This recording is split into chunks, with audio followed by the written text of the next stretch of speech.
Yo, good morning. Today nasa Sual, Pangasinan kami. Magsi-swimming. So bumiyahe kami kagabi around 7 to 8, mga ganun, galing Cavite. And then parating kami dito madaling araw. Yun nga lang, sarado. Bihira yung resort na tanggap ng madaling araw na check-in. So tumambay muna kami doon sa may labas. Dito lang sa may area.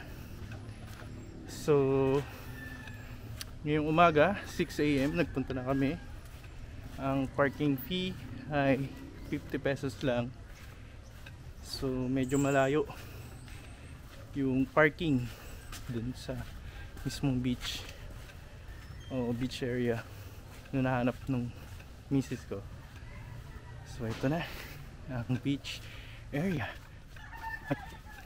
Yun, clip.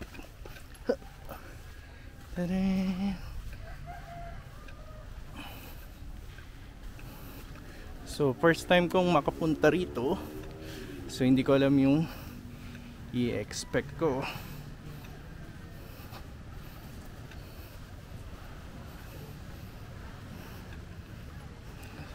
So yung mga yung nakita namin is yung mga budget friendly. Although meron dito sa tabi kung mamahalin siya. So yan, dagat. Oh no. So yan, binago ko na yung exposure. Medyo ngayon lang ulit kasi paggamit ng camera. So hindi ko na alam kung paano gumamit. Well, malamang medyo mahangin yung audio ngayon kasi wala akong mic na gamit. So yan yung dagat, 360 view nung lugar.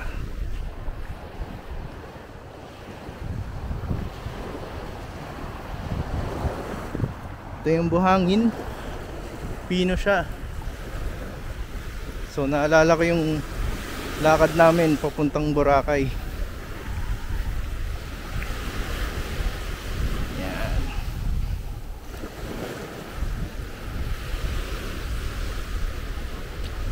So lakad muna ako doon. And tsaka ako continue yung video.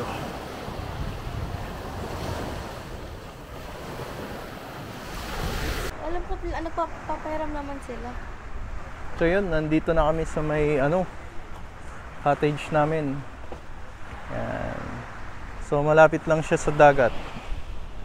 Mga ilan yan? Mga 20 meters. Baka nga 15 lang eh. Depende siguro pag nag high tide pa. So yung nakuha namin na cottage is 700 pesos. Paano ba to? 1.5 talaga, naka promo lang. Yan. Yan. So yan. Meron siyang upuan, lamesa. And then meron siyang lugar dito na pwedeng mag-lay down, tumambay, may hammock po. Spacious din, malaki. So yan. Yan. So ilan ba kami? 2 bata at 4 na matanda. So, sobra na yung space na to para sa amin. Yung CR nila mamaya, puntahan ko. Yan. Medyo mahangin. Tingnan natin yung beach area. So, yun. Pino yung buhangin nila. Mahangin. May mga nagkakayak doon, oh. Hindi ko alam kung kita nyo pa sa exposure kasi nandito yung araw eh. Ayan, mga seaweeds po.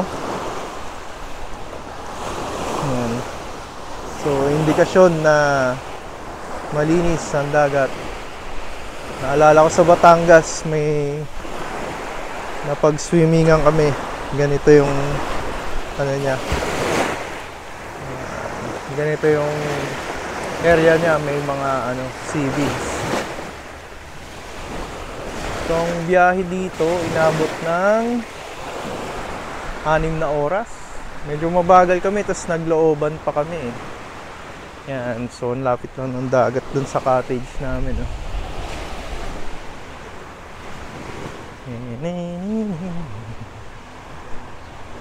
Yan. So ito yung nag-a-assist namin, yung Angie Store. Yan, Tolentino.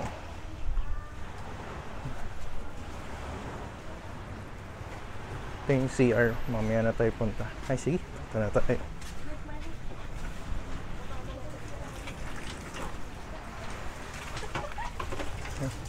Ito po yung CR? Ay.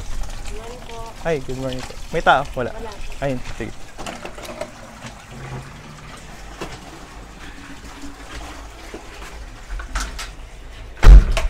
Yan.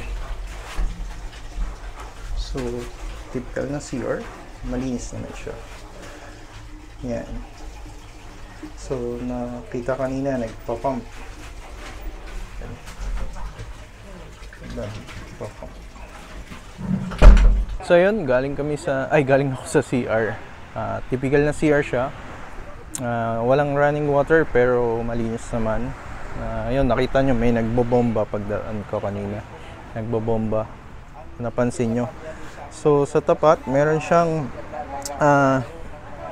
store. Yan, merong dyan din nagluluto. Okay magluto dyan, sabi. Ngayon, nabili kaming kape kasi kulang yung dala namin. Then, nag-iinit na sila ng tubig. Nagbihis na sila. So, swimming na. Ako na lang yung hinihintay nila para mag-swimming. Sa ngayon, laro-laro muna ng buhangin.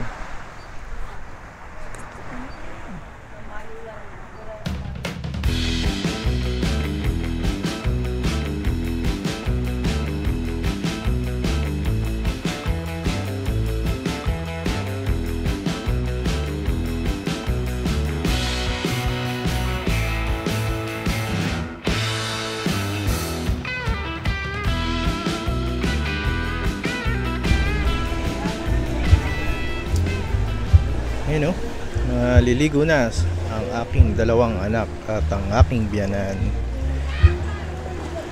So after mag-coffee kaninang morning, around before 7, naligo na agad kami. Natapos kami ng 10 AM. After that, nakatulog na kami sa pagod. And, mataas yung dagat kanina hanggang dito. Ayan, malapit sa bangka. Kung makikita nyo yung una kong video. Pero ngayon medyo bumaba siya, low tide siguro. Mula dito sa Mangpang hanggang dun sa may likuran na yun, yung mga dark area, around 15 meters more or less. May mga dahon, may mga halaman, seaweeds. So kaninang umaga ang dami nila dito sa dito inaanod. Doon lang pala galing yun. So siguro yung dark area na papunta doon, nakikita natin. Siguro puno pa yun ng mga seaweeds. Indikasyon na malinis pa ang dagat. Wala naglilinis dito sa napuntahan namin. Tapos merong kakaibang bagay ako nakikita. Ito, may mga ganitong plastic malalaki. Yan. Nakikita nyo, para siyang kalahating sako yung laki. So yun, medyo bulabog yung dagat ngayon kumpara kaninang umaga, pero malinaw pa din. So yan, lapitan natin. Yan, makikita nyo, sobrang linaw ng tubig. So naalala ko dito yung Boracay, tapos at the same time yung Unisan. Kung napanood nyo yung video namin na Unisan, parang ganito siya. Mas maliit lang yung version na to kasi ito, onti lang lalakarin mo kumpara doon, sobrang lawak. Tapos meron ding rock formation doon, pero hindi na kami pumunta kasi hindi katulad sa Unisan, parang mahirap to puntahan. O tinatamad lang ako kasi day tour lang kami dito, medyo kulang sa oras. Hindi katulad sa Unisan, 3 days 2 nights kami. Maakit na yung alam niyo, yabang na ni Aries. Overall, yung experience dito is highly recommended. Maganda yung dagat. Yung alon sa ngayon is kalmado lang, kayang-kaya lagpasan. Nung nakaraan nag-swimming kami sa May Lobo, medyo malakas yung alon talaga, tas mabato. Ito, yung buhangin niya, naalala ko yung buhangin ng Boracay, pino lang siya, tas hindi ganoon kasakit sa paa, hindi ganoon karami yung mga basag na corals or yung mga seashells. Ayan. Ito naman sa place, okay naman yung place. Hindi ko na videoan kanina, meron siyang room para magbanlaw. Yung una ko kasing video kanina is CR lang. Meron pala siyang separate room kung saan pwede ka magbanlaw na mas spacious. Mamaya papakita ko kasi ngayon nakapagpalit na ako ng damit. Na kanina nag-ayos ako kasi 'di ba after ko maligo nagpalit ako ng damit na pang tulog. I mean t-shirt lang and short din.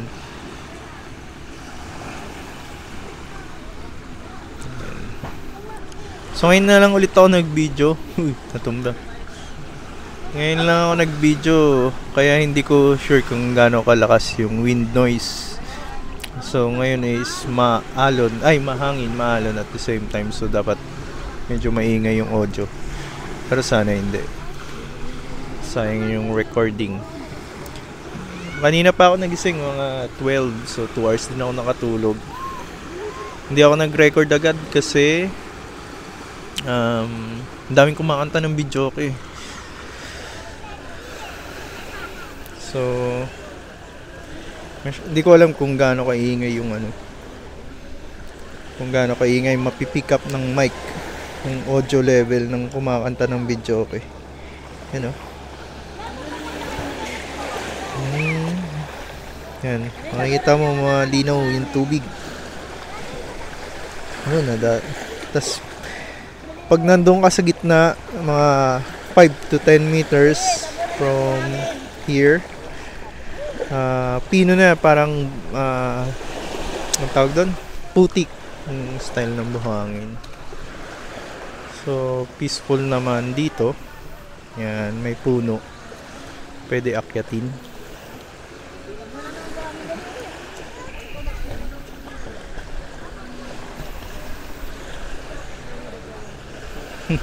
Dami naman yan, Aries.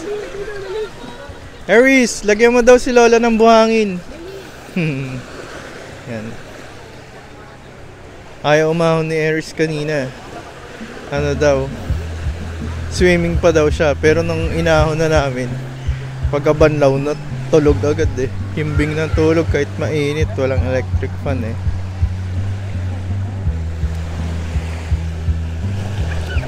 Yun nga lang, day tour lang kami dito. So hindi ko ma-explore masyado yung area. Maya lang biyahe na kami pauwi. Ngayon ay almost 3 PM na.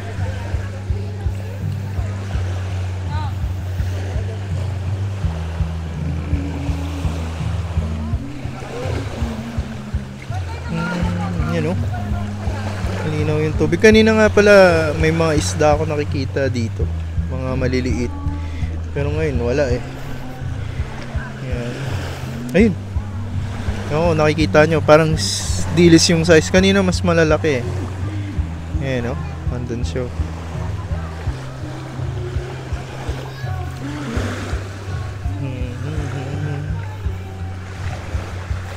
Wala na yung isda. Ayan, may puno dun sila. Ay, mamaya na ulit. So ito nga pala yung hindi ko napakita kanina. So ito yung poso saan magigib ng tubig, yung CR napakita ko na kanina. Then ito yung kung saan magbabanlaw. Ayan.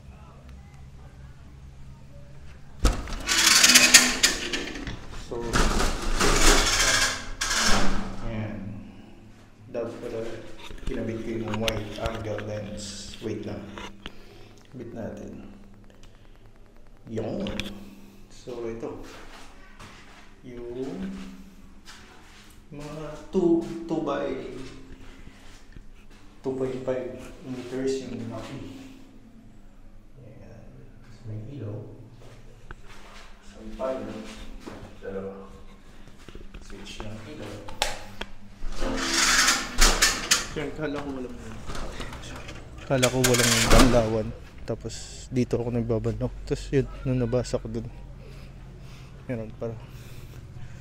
So swimming muna siguro ako ulit. Alright, 5 PM pasado na. Kalmado pa rin yung dagat. May mga ilang local na bata naglalaro dito sa Dalampasigan. Then dito sa kabila yung ibang mga nagstay in siguro na overnight sa resort. So medyo madilim na, nagbabanlaw ng aking mga kasama. At ako'y naghihintay ng turn ko. So yan, ito yung quality ng tubig sa hapon. Sa umaga kanina pagdating namin, merong mga damo, mga dahon galing sa seaweeds. Pero ngayon wala na siya nung hapon, siguro mga 12, 11 ganun, nawala. So yan, malinaw oh. Kitang-kita natin. Dito lang merong mga basag na corals, mga seashells. Ay, hindi pala coral, sorry. Seashells. Pero pagdating dito, yan, mga buhangin na lang. Mainit yung tubig, mga 3 PM to 2 to 3. Mainit yung tubig. Ayan, merong boat. Kanina may banana boat, tapos nagano rin kami kanina. Tawag doon? Kayaking, no? May orange na bola dun, no? Ayun, umabot kami doon sa may mga rock formation, pero hindi ko na na-videoan kasi ang aking gamit na camera is hindi waterproof. So alas 5 pasado ngayon, wala nang mga tao dun sa mga cottage. Ang out talaga dito is 5 PM. Napagbigyan lang kami kasi ang daming siguro nagbabanlaw kanina. So bago mag 5, okay na yung mga kasabay namin. Nakapag na sila. Ayos, yung iba nakalis na. May island dun, no? Yan, tas dito rin merong island dun sa malayo. May hill. Maganda yung ngayon, ha. Yung paglubog ng araw. So yan, naghihintay na lang ako ng turn ko para magbanlaw and then uwi na kami sa Cavite. O nga pala, ito yung mga seaweeds, ewan ko kung makikita nyo. Oh, nalalim ngayon, ha. Hanggang na siya ngayon. Yan, nakikita nyo na. Yan, may mga seaweeds. Patunay na ang dagat ay malinis pa. So yan, parang medyo tumataas yung tubig hanggang bewang ko na ngayon. Samantalang kanina nung nasa seaweeds ako, nasa may hita ko lang.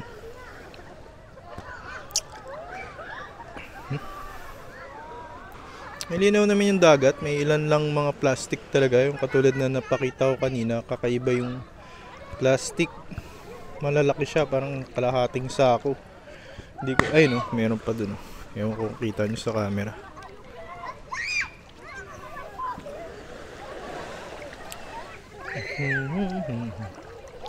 Hindi ko na na-videoan yung pagkayak namin kanina kasi hindi naman waterproof ang aking camera. Ngayon lang din ako nag-video ng kasi wala nang mga tao. Kumbaga less prone na mabasa ang aking camera.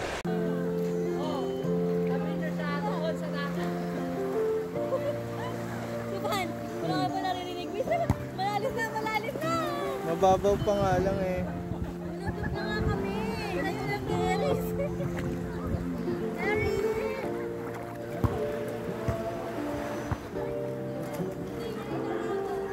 Yan, pang reels nyo. Pang reels.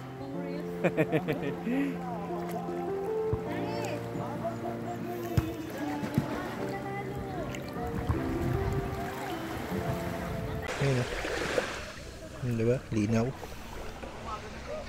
Tanan.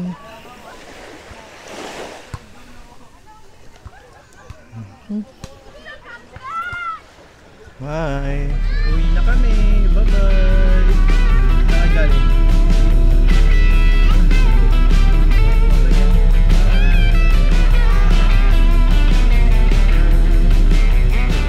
May trip pa ng kape. Tapos yun na lang ano dito. Pailaw. Pasto na dito. Hindi na ako lalapit. Biyahe na kami. Pag-ikot pa kami.